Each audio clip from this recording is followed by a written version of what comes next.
High, আমরা কার বাসায় বেড়াতে এসেছি। আমি সবসময় ঘুরে বেড়াই, ভালো লাগে। দেখেন আমরা কার বাসায় এসেছি, আপুর বাসায় এসেছি। মানে আমার হাজবেন্ডের যে ফ্রেন্ডের বাসায় আমরা সবসময় অল টাইম আসি, সেই বাসায় এসেছি। এখন আমরা আপনাদেরকে ঘুরে ঘুরে দেখাবো তাদের বন্ধু বান্ধবদের যে এত মিল, এত মিল। আমার বন্ধু বান্ধবেরা কোথায়? আমার ভিডিওটা যারা দেখে তারা নিশ্চয়ই বুঝতে পারবে আজকে। সত্যি সত্যি আমি আমার বন্ধু বান্ধবদের উপর ভীষণ মানে রাগ করছি আর কি। কারণ এদের মানে বন্ডিংটা যে এত সুন্দর, আর আমাদের কিসের বন্ডিং, কিসের কি, সবাই কোথায়? আমি আজকে দেখাবো যে এরা সবাই কত মজা করে। চল, এই যে দেখেন এখানে আমার ছেলে মেয়ে খেলছে। ছেলে ওইটা আপুর একটা মেয়ে, এইটা তো আপুর মেয়ে, বড় মেয়ে। এই যে আপুর ইতি আপুর মেয়ে।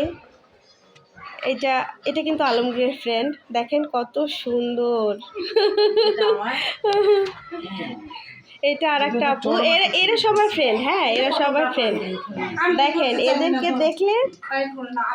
এদেরকে দেখলে কিন্তু আসলে বোঝা যায় না যে এদের বন্ডিংটা এত সুন্দর। এদের সঙ্গে আমিও বান্ধবী হয়ে গিয়েছি। আমি যখন ক্লাস 6 এ পড়তাম, ওই বাসায় যে এই পাশে সব বাচ্চা কাচ্চারা বসে বসে আছে, ওরা খেলা করছে। দেখেন সুন্দর। এই যে সাবা, সাবা আজকে ব্লগ হবে নাকি? হ্যাঁ, আজকে হবে না।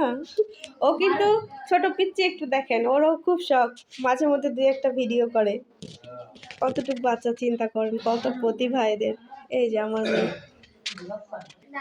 এই যে আমাদের রাসেল ভাইয়া, আমাদের 5 বিবির বেশ ফেমাস মুখ, সবার মোটামুটি বেশ পরিচিত। এটা দেখলে আরো বুঝতে পারবেন। এই যে আপু এসে দেখেন, এই যে রান্না বান্না করছে। এই আপু, এটা তো নার্গিস আপু।